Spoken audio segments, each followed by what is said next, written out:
bakka qabsiise jireenya koo toora gadeesse sinna kana boose lafan kufee qabina kaase bakka rakkinaattis waammadhee naaf waateeta jaalala kee oo'a qabeessa sannat mul'isteetta gochaan raawwattee natti agarsiisteetta bakka rakkinaattis waammadhee naaf waateeta jaalala kee oo'a qabeessa sannat mul'isteetta gochaan raawwattee natti agarsiisteetta Abba jaalalaati ati Abba jaalalaa Abba jaalalaati ati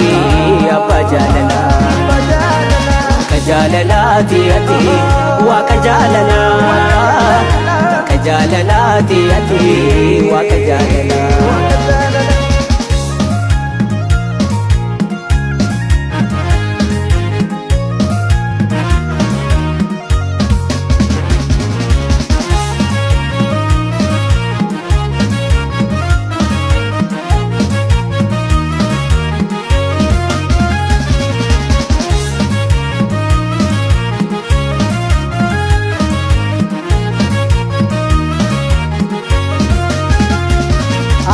Madale uman kabdu jettee nangaane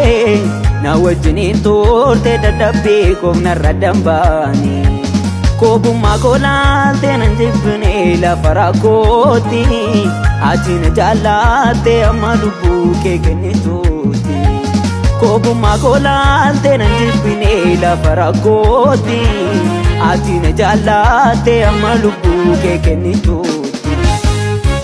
jaalanne sila maaltu si fidee gara koo maaltu si baachise baako jaalala koo fannoo tol baatee cubbuu kee hafuute baatee ana baduuna oolfate utuu anaan taane sila maaliif lolaastee dhiigicha yakka kamiif baate waan dhiicha jaalala koof kan hunda taatee salphina koo fuute baatee simboo kee ana tuumiste Abba jaalalaati ati Abba jaalalaa Abba jaalalaati ati Abba jaalalaa Waaqa jaalalaati ati Waaqa jaalalaa Waaqa jaalalaati ati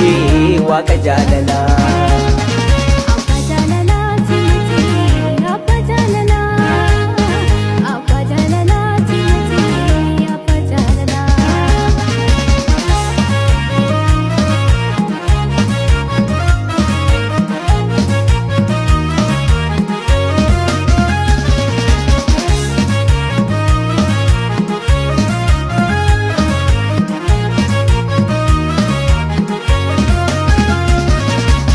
gurguddoonni jiranii gatamaa barbaadu dhuftee kan teellaa namaatti of ilaalu ati mana isaa seenuu filatte kan namni gatuu fi tuffatu situ tarree namaa teessisaa fakkaattiin keenjeeru Yesuus koo gatamaa si kaasee ulfeessa kan namni gatuu fi tuffatu situ tarree namaa teessisaa fakkaattiin keenjeeru Yesuus koo gatamaa si kaasee ulfeessa Ana kanatti gargaarte lafa godaatti kakkaafte iddoo kallaatte fatii Ana kan yaadatamne kanatti sin tilmaamamne asin kan geesse ati Ana kanatti barbaadde lafa godaatti kakkaafte nama kan goote ati Ana kan hundaan jibbamu goote akka jaallatamu gargaarsa kee Abba jaalalaati ati Abba jaalalaa Abba jaalalaati ati Abba jaalalaa Waaqa jaalalaati ati Waaqa jaalalaa Waaqa jaalalaati ati Waaqa jaalalaa Abba jaalalaati ati Abba jaalalaa Abba jaalalaati ati Abba jaalalaa Abba jaalalaati ati Abba jaalalaa Abba jaalalaati ati Abba jaalalaa